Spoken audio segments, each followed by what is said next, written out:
this is another tutorial from I'm going to talk about a few techniques to extract effects to put in your render. First thing is this image here. Now I've already cut out the character and all the little particles there. I'm going to show you that now. The problem is I just need to get the effects of this blade swoosh here and the blue glow from the eyes. Now I've already got a few layers here. I've got a black one, a gray one, and a white one, just like I showed you in my other tutorial. And I've got the background down there, background up top. The first thing I'm going to do is I'm going to create a new layer on the bottom below my render. And then I'm going to go up here and show the top layer, which is the background. Now I'm going to go over to my pen tool, and I'm going to start. Let's start right here. I'm going to use the pen tool to create the swoosh here.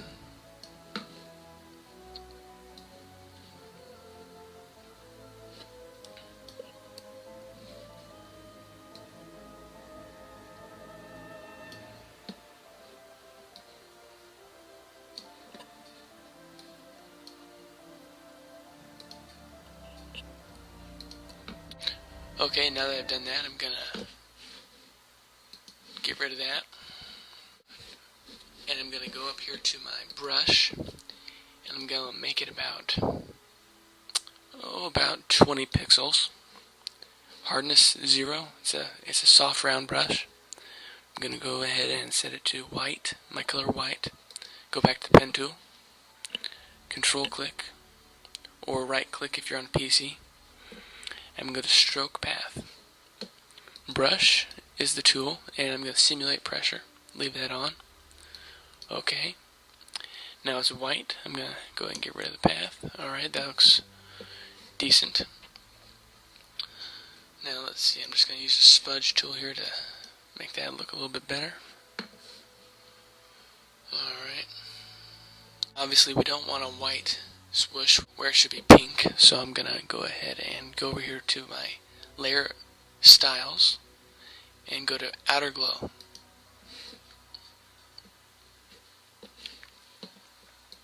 Okay, I'm going to leave that on screen, and I'm going to go ahead and change the color to this pinkish color down here. Alright, that looks about right. Now I'm going to change the size, leave the spread alone, change the size till it looks about right. Okay, go ahead and click OK with that.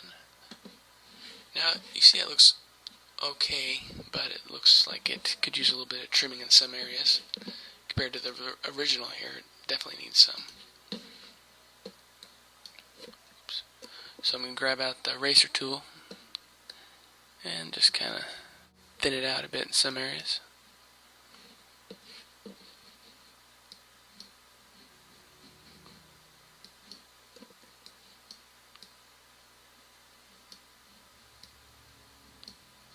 Alright.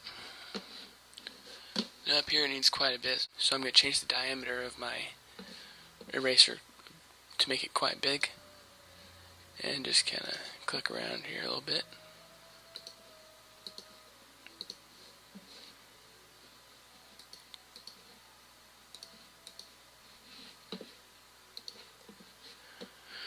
Alright.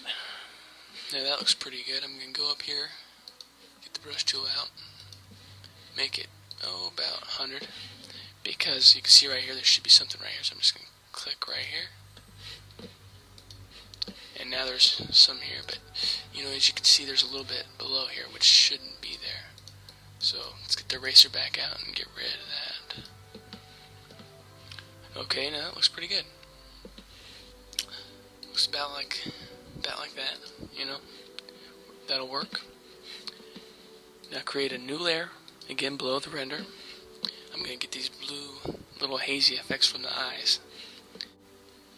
Go ahead and get the brush tool out again, and you want the size to be about in proportion to the eyeball there, so that's good right there. And I'm going to use my eye drop tool and get that aqua color. Alrighty. Now I'm just going to click right here.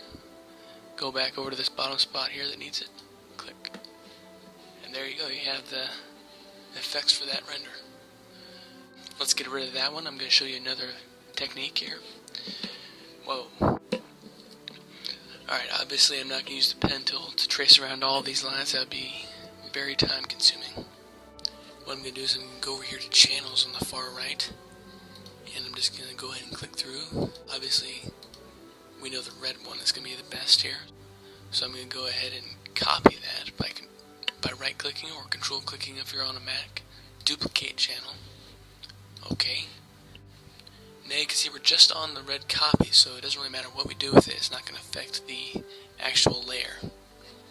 I'm going to go over here to Image, Adjustments, Levels. What I'm going to do is I'm just going to try to get rid of this haze here that's around. We don't want that junk because it'll make it look pretty bad if you use it. I'm just going to go over here and I'm going to pretty much up the contrast. So the white is up and I'm going to make it more contrasting. Obviously that's a lot better right there. So just go ahead and get it how you want it. Click OK. Now control click to make a selection, or command click if you're on a Mac.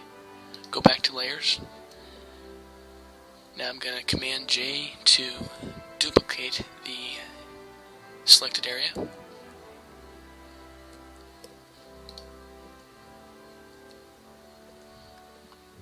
Alright, now that's what we have. That's our selection, and here it is on white. Obviously we've got an extraction there. That looks pretty good, right? You know, a lot of people just leave it at that, and well, that's one way of doing it. Now I'm just going to show you a little trick to see if there's anything there that you might want to get rid of. Go to Layer Style and go to Outer Glow and change the spread. Now you can see, whoa, there's a lot that we don't want there. You can see there's some around here, and that shouldn't be there, and there's a lot in between. There's some stuff here that we want to get rid of, obviously. Let's go ahead and keep that outer glow on. Go down here. I'm going to command click this layer to make a selection, and I'm going to select inverse, delete. Now you can see that's way better. Now we're going to go back to outer glow here and see what it looks like without. It's pretty good. There should be some more red glow there, as you can remember from the original. So turn that back on, take the spread down to 0, get your color over here, change it to about right there. Now it looks pretty good, if you ask me. Okay. Now I'm going to duplicate that, get rid of the effects on the top one. And there you have it. Looks pretty good to me. Here we go in white. Yeah, that'll work. There's the original again. There it is with no background. And there's just a few techniques I showed you there. Hopefully you caught most of it. Now you may have some questions. If you want, you can just ask them there on YouTube, or you can do it wherever you found this tutorial. And hopefully you enjoyed. We'll see you again next time on JSquaredTutorials.